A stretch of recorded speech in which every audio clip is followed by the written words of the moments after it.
Здравейте, казвам се Надя Колева и съм кандидат за общински съветник от Продължаваме промяната Демократична България.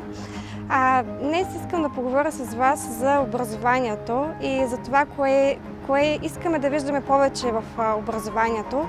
Моят личен приоритет е децата да получават качествено, достъпно и съвременно образование, което да им позволява да развиват своя потенциал.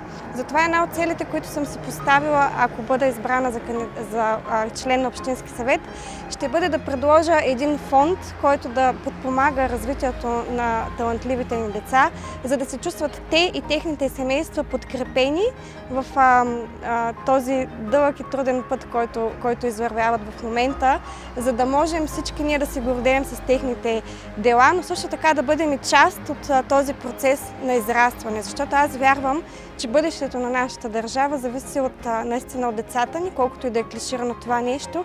И е много важно да можем да си определяме приоритетите. Затова трябва да наблегнем на образованието. Благодаря. Купуването и продаването на гласове е престъпление.